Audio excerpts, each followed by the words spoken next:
अथ अर्गला स्तोत्रम। श्रद्धा पूर्वक इस महास्त्रोत का पाठ करने से दुर्गा सप्तशती के श्रेष्ठ फल की प्राप्ति होती है तथा धन संपत्ति का भी लाभ होता है। अर्गला स्तोत्रम। ओम अस्य श्री अर्गला स्तोत्र मंत्रस्य विष्णु ऋषिः अनुष्टुभ छन्दः श्री महालक्ष्मीर्देवता श्री जगदम्बा प्रीतये सप्तशती पाठाङ्गत्वेन जपे विनियोगः। ॐ नमः चण्डिकायै।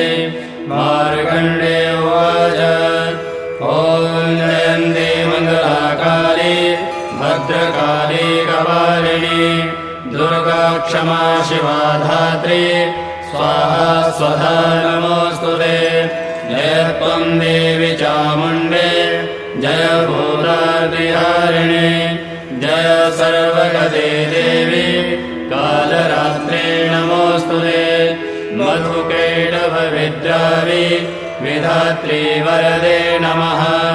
रूपं देहि जयं देहि यशो देहि वृषो देहि महिषासुरनिर्नाशे भक्तानां सुहृदे नमः। रूपं देहि जयं देहि यशो देहि वृषो देहि रक्तबीजवधे देवी चण्डमुण्डविनाशिनी। रूपं देहि जयं देहि यशो देहि वृषो देहि शुम्भस्यैव निशुम्भस्य धूम्राक्षस्य च मर्दिनि। रूपं देहि जयं देहि यशो देहि वृषो देहि वन्दिताङ्घ्रि युगे देवी सर्वसौभाग्यदायिनी।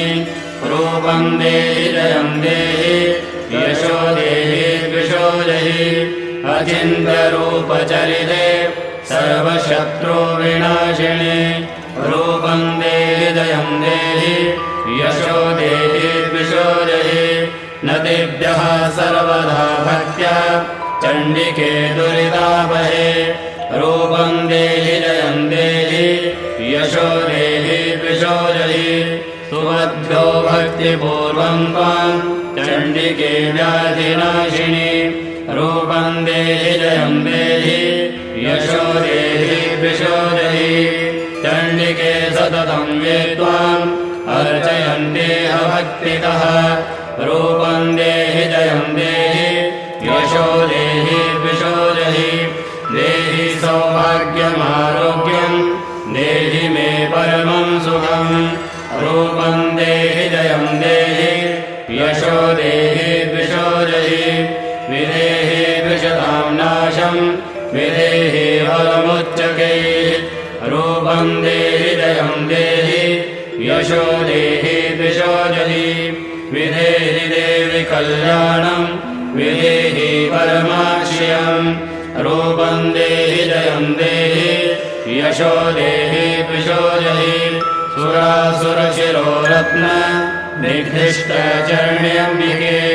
रूपं देहि जयं देहि यशो देहि वृषो देहि विद्यावन्तं यशस्वन्तं लक्ष्मीवन्तं जनं कुरु।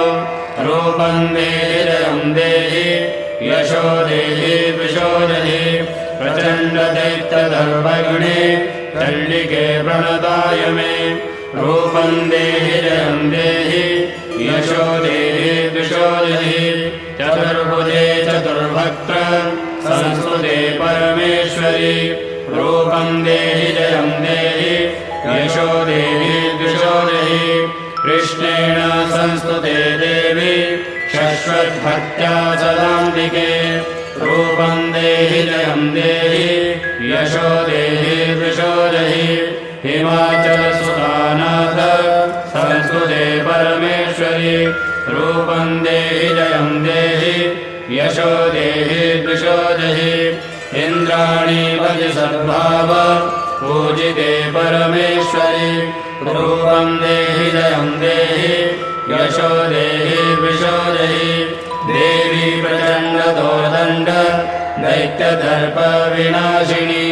रूपं देहि जयं देहि यशो देहि द्विषो जयि देवी भक्तजनोद्धाम दत्तानन्दोदयम्बिके रूपं देहि जयं देहि यशो देहि द्विषो जयि पत्नीं मनोरमां देहि मनोवृत्तानुसारिणीं कारिणीं दुर्गसंसार सागरस्य कुलोद्भवाम् इदं स्तोत्रं पठित्वा तु महास्तोत्रं पठेन्नरः स तु सप्तशती संख्या वरमाप्नोति संवदाम्।